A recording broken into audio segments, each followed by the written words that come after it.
बोलिए सिया सरकार की जय, बोलिए अयोध्या नाथ की जय, बोलिए बिहारी बिहारी जू की जय, बोलिए कमल नैन सरकार की जय। मैं किरण श्री शांति सत्संग धाम मतारा से आपके लिए सत्संग लेकर के आई हूँ। बोलिए श्री गौरा बाबा धाम की जय। जिसकी लगन ठाकुर जी से लग जाती है फिर उसे संसार में भटकना नहीं पड़ता। महाराज जी कहा करते हैं कि काजल लागो किरकिरो, अरे सुरमा सहा न जाए, अरे जिन नैनन में सिया राम बसे, फिर दूजा नाही समाए। कि जिन नैनन में मेरे राम बसे, फिर दूजा नाही समाए। लेकिन ठाकुर जी से प्रेम करिए तो निश्चल होकर के करिए कि छल छोड़ के जो भजता छलिया, तो छलिया भी उसी को चाह करता। अरे जिन नैनों से नीर बहा करता, उन नैनों में राग हो रहा करता। तो सिया राम हमारा स्नेही सखा, इतनी सी बात कहाँ करता। कि जिन नैनों में राग हो रहा करता, उन नैनों से नीर बहा करता। इसलिए ठाकुर जी से खूब प्रेम कीजिए और निश्चल भक्ति कीजिए ठाकुर जी से। भले आप थोड़ा ही करिए, लेकिन नियम बना करके ठाकुर जी के चरणों में इन कुछ सांसों को अर्पण करें, जिससे हमारा कल्याण होना है। एक बात अच्छे से समझ लीजिए, जब हमारे जीवन का अंत समय आता है तो धन दौलत रुपया पैसा ये पूरा परिवार आप छोड़ नहीं रहे हैं, बाकी वो तो आज भी संभालने के लिए बैठे हैं। आज भी वो संभालने के लिए बैठे हैं, आप छोड़ने के लिए तैयार नहीं हैं। तो दुकान पैसा दौलत तो ये नाती पोते लड़के संभाल लेंगे, लेकिन आपने कभी सोचा, इस बात का विचार किया कि आपकी मृत्यु के बाद आपको कौन संभालेगा? यदि जीवन में सत्कर्म न रहा तो 84 लाख योनियों में हमारे जीवन का कोई उद्देश्य न रहा। कि मनुज मन विचारो मनु सृष्टि में, दोबारा कभी छूट मिलती नहीं है।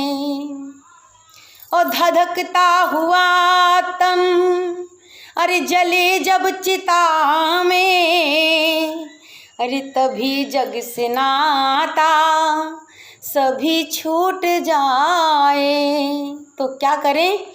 करो आत्मचिंतन, नहीं तो तुम्हारा जग में और यहाँ का वहाँ का सब छूट जाए। तो मनुज मन विचारो मनु सृष्टि में, दोबारा कभी छूट मिलती नहीं है। इसलिए जो 84 लाख योनियों में आज जो जीवन मिला है, ये बड़ा अनमोल है, इसको व्यर्थ न गंवाएं। कहते हैं महाराज जी, एक बहुत बड़ा सेठ था। एक मेरा प्रसंग है आपके समीप। एक सेठ था, उसका बहुत बड़ा पेट था। क्या था? एक सेठ था, उसका बहुत बड़ा पेट था। भैया पेट नहीं था, वो तो इंडिया गेट था। एक बार उसने अपने जितने मुनीम थे अपने राजमहल के, सबको बुला लिया।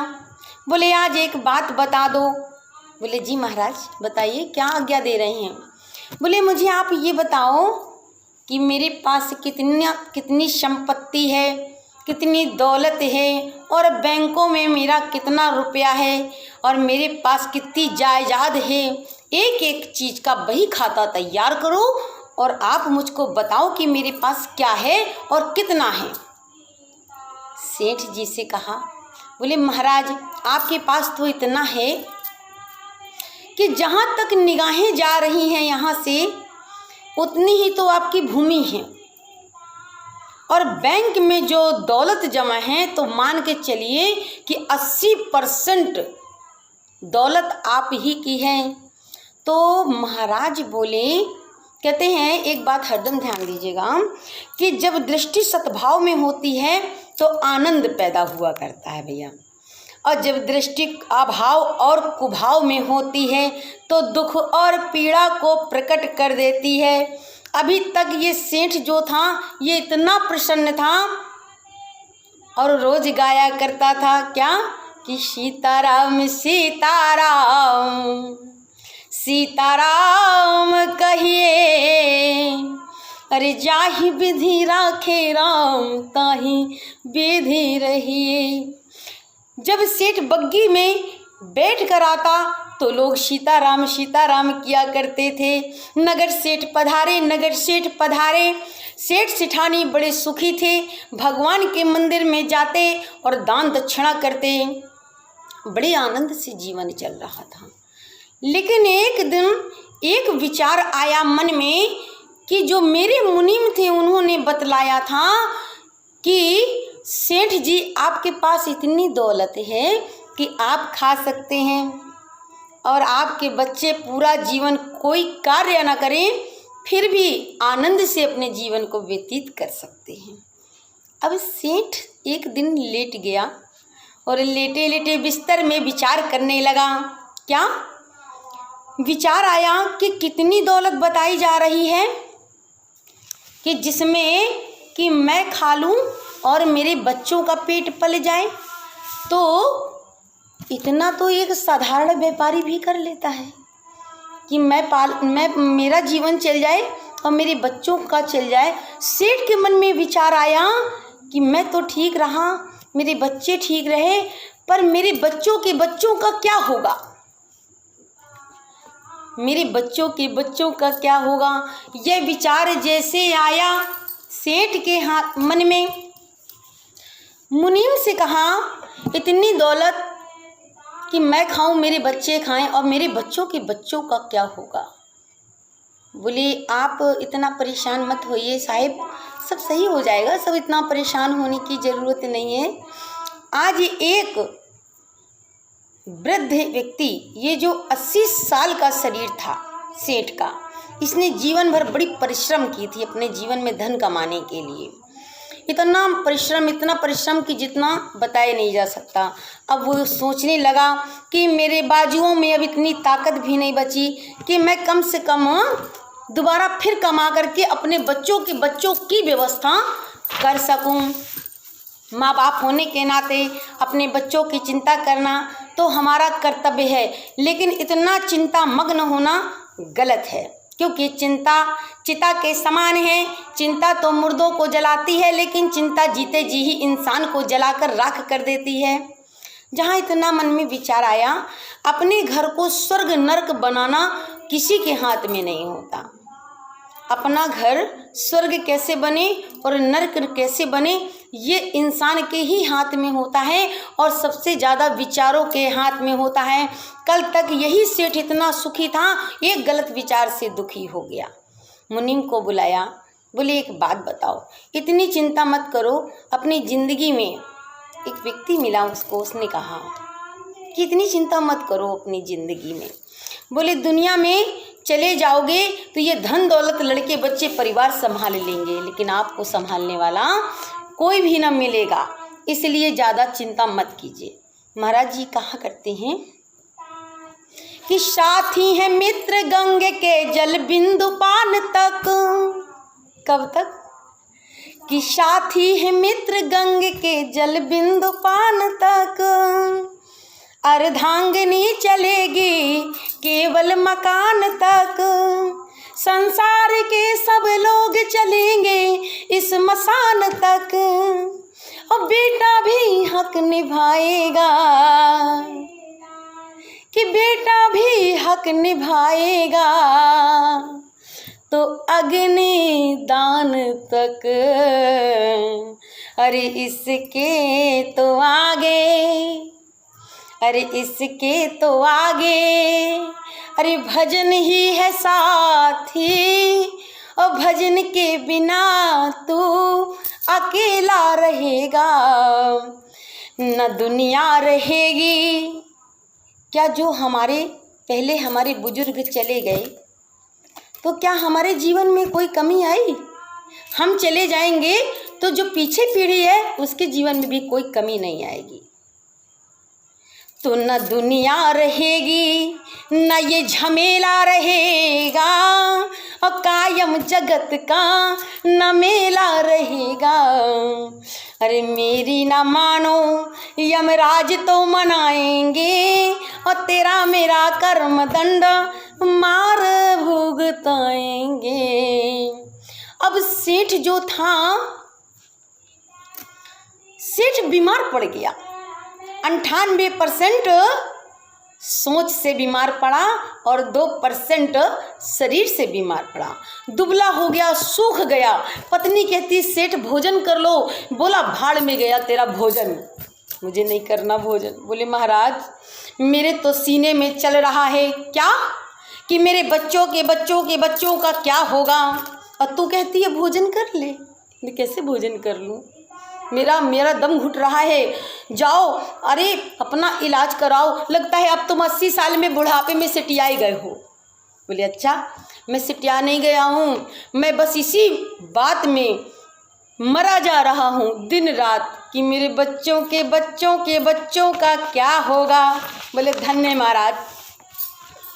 बड़े डॉक्टरों को बुलाया गया, सोनोग्राफी, सिटी स्कैन, एक्सरा हुआ, सारी जांचें हो गईं, लेकिन sugar normal, BP normal, sonography normal, सारी रिपोर्ट नॉर्मल।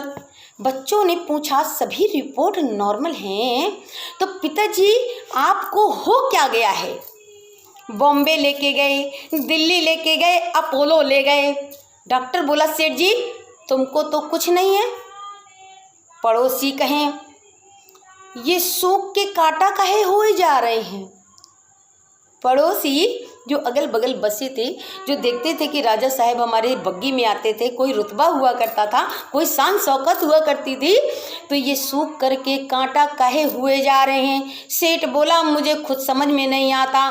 माला पूजा मंदिर भगवत धर्म कर्म के कार्य अब मुझको जीवन में एक भी ना तो भाते हैं और ना ही सुहाते हैं, ना खाने में ना हंसने में, किसी चीज़ में मेरा मन नहीं लगता। बोले अच्छा। सेठ का एक बड़ा पक्का यार था, वो जो दोस्त था उसने कहा क्या हाल बना लिया तुमने अपना। सेठ बहुत दवाई ली। सेठ ने कहा मैंने अपने बहुत इलाज कराया पर कोई फायदा नहीं हो रहा और ये शरीर चल फिर नहीं रहा। अरे कल तक बड़ी शान शौकत थी, आज सिर लटकाए सूखे कांटे के समान हो गई। मित्र बोला बीमारी क्या है? बोल तेरी रिपोर्ट नॉर्मल है और ये विचार काम के बोझ का मारा, इसे पिलाओ हमदर्द का सिंकारा। अच्छा बोले ऐसी बात नहीं है, मैं आपको क्या बताऊं। मित्र ने सलाह दी ये हालत तेरी देखने में मुझे अजीब सी लग रही है, तो एक काम कर ले। बोले क्या करूं? बोले हमारे गांव में, हमारे अतर्रा के गांव में भी एक नगर सेठ पधारे हैं और नगर सेठ के साथ साथ हमारे अतर्रा में एक संत पधारे हैं। दोस्त ने कह दिया कि एक हमारे नगर में संत महाराज आए हैं। सेठ ने कहा कि यदि ये साधु संत इलाज करेंगे तो जितने भी अस्पताल हैं वो तो भैया बंद ही हो जाएंगे, बड़े बड़े मेडिकल कॉलेज बंद हो जाएंगे, इनमें तो ताला ही लग जाएगा। बोला साधु संतों पर मैं विश्वास नहीं करता हूँ।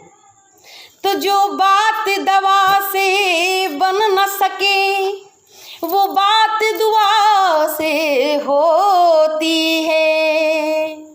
जब काबिल सतगुरु मिलता है तो बात सियाजू से होती है।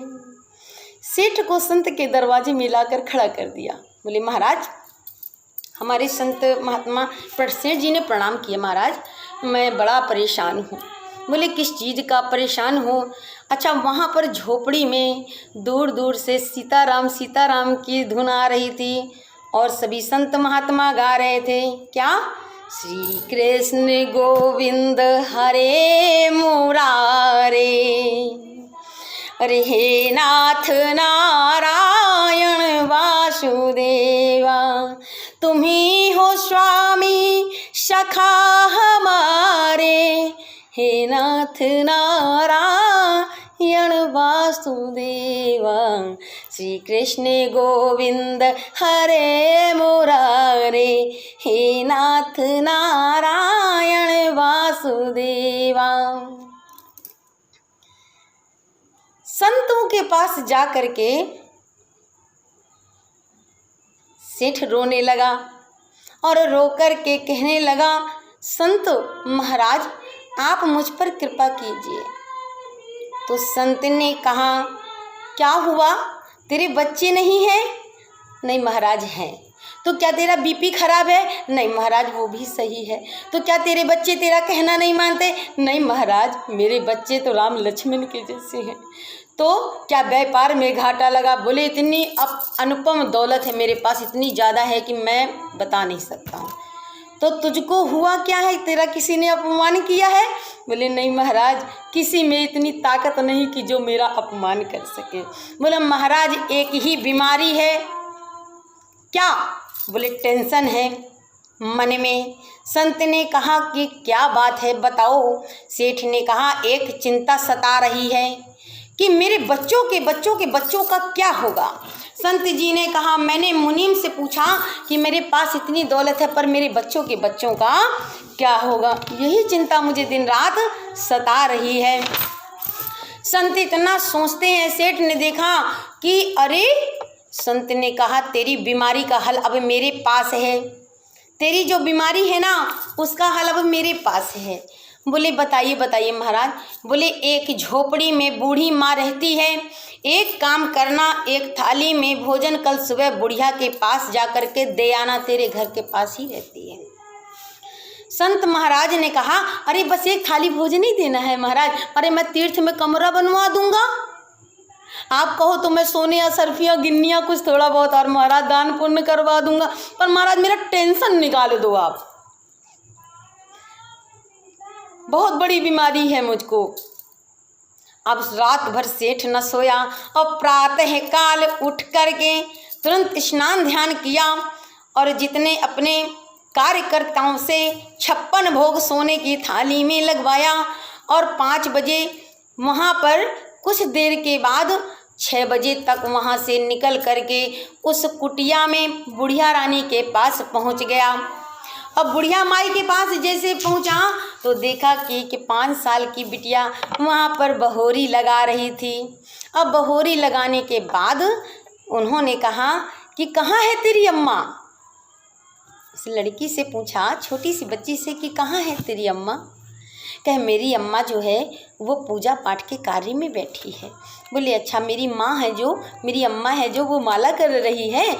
और आप कौन महाराज। बोले मैं नगर सेठ। बोले अच्छा, मैं नगर सेठ हूँ और सबसे धनवान आदमी। और लड़की बोली बैठने का समय नहीं है, खोलना। अरे महाराज आप बैठ जाओ, ये मत बताओ कि बैठने का समय नहीं है। सेठ जी बोले बैठने का समय नहीं, अभी दुकान खोलना है। बच्ची अरे थोड़ा इंतज़ार कर लीजिए। इंतज़ार करते हैं, इंतज़ार करते करते 5 साल की बच्ची ने कहा, सेठ बोला अम्मा को बुलाओ, मेरी अम्मा रामचरितमानस पढ़ रही अभी नहीं आएगी। बोले एक बात बताओ, तुम्हारी अम्मा कब तक पूजा करती है। बोली हमारी अम्मा घड़ी देख करके पूजा नहीं करती है कि कब तक करेगी, तो हमारी अम्मा का जब तक मन होगा तब तक करेगी। कहो आज उठबई न करे। अब सेठ को 7 से 8, 8 से 9, 9 से 11, 9 से 1 कब बज गए पता ही ना चला। अब तो सेठ झुंझलाने लगा और कहने लगा, बुढ़िया मेरा सत्यानाश करने में लगी है, दुकान का क्या होगा। 12 बज गए। सेठ बोला अब मैं जा रहा हूँ, मेरे सबर का बांध टूट गया। ये एक थाली भोजन ये तुम ले लो और अपनी अम्मा को सब भोजन दे देना। लड़की ने कहा ये भोजन वापस ले जाओ। पहली बार सेठ को किसी ने वापस नहीं किया था, आज पहली बार कोई कह रहा है इस भोजन को ले जाओ। लड़की ने कहा हमारे यहाँ भोजन आ गया है। बोले आपके यहाँ भोजन कौन दे गया सुबह सुबह। बोले एक ब्राह्मण केले के पत्ते में दही और चावल दे के रखे गए हैं। बोले अच्छा, तो बगल में गाय बंधी है उसको खिला देना, और ये जो 56 भोग मैं लेकर के आया हूँ इसको आप खाना। बोले नहीं, हमारी अम्मा ने सिखाया है कि हम एक ही बार भोजन लेते हैं। बोला कोई बात नहीं, इस भोजन को तुम रख लो और कल तक खाते रहना। सोने की थाली में लेके आया हूँ और सोने की थाली में लाया हूँ और इसको तुम रख लो और कल तक खाते रहना। लड़की बोली महाराज जो चोंच देता है वो पानी भी देता है, जो बच्चे को जन्म देती है माँ, जन्म बाद में होता है, पहले दूध की व्यवस्था पहले से हो जाती है बालक की, और जो जन्म देता है वो भोजन भी देगा। इसलिए हम आज में जीते हैं और कल की चिंता नहीं करते। ये अपना भोजन लेकर के जाओ, हमें इसकी आवश्यकता नहीं है। हम आज में जीते हैं, हम कल में नहीं जीते, कल की चिंता हम नहीं करते हैं। इसलिए ये भोजन अपना लेकर के जाओ, हमें इसकी आवश्यकता नहीं है। जहाँ इतना कहा तो सेठ के पूरे शरीर में मानो बिजली दौड़ गई कि मैं 80 साल का वृद्ध व्यक्ति होकर के भी इस बात को ना समझ पाया। लेकिन एक 5 साल की लड़की ने आज मुझे वो बतलाया जो जीवन में किसी ने मुझको नहीं बतलाया। इसलिए जो ठाकुर जी ने दिया है उसमें संतोष कीजिए, ज़्यादा किसी की चिंता में अपने समय को मत गंवाइए। जो व्यक्ति जन्म लेता है अपनी प्रारब्ध अपने हाथों में, बच्चा जब जन्म लेता है तो मुट्ठी बांध करके आता है और सारी प्रारब्ध अपनी मुट्ठी में लेकर के आता है और सारे प्रारब्ध को इसी संसार में खर्चा कर लेता है। इसलिए इस बात का विशेष ध्यान दें कि वो सब जो कुछ आगे होना है वो हमारे सब खाते में नोट है, और जब नोट है तो उसके लिए सोच और चिंता फिक्र करने की ज़रूरत आपको नहीं है। बोलिए सिया सरकार की जय, बोलिए अयोध्या नाथ की जय। आज का प्रसंग यहीं तक। आपको यदि हमारा अतर्रा का सत्संग अच्छा लगता हो श्री शांति सत्संग धाम से, तो आप इस चैनल को लाइक करें, सब्सक्राइब करें एवं कमेंट करके मुझे ज़रूर बताएं कि आज का वीडियो आपको कैसा लगा और इस वीडियो से आपको क्या सीखने को मिला। बोलिए श्री गौरा बाबा धाम की जय, बोलिए अयोध्या नाथ की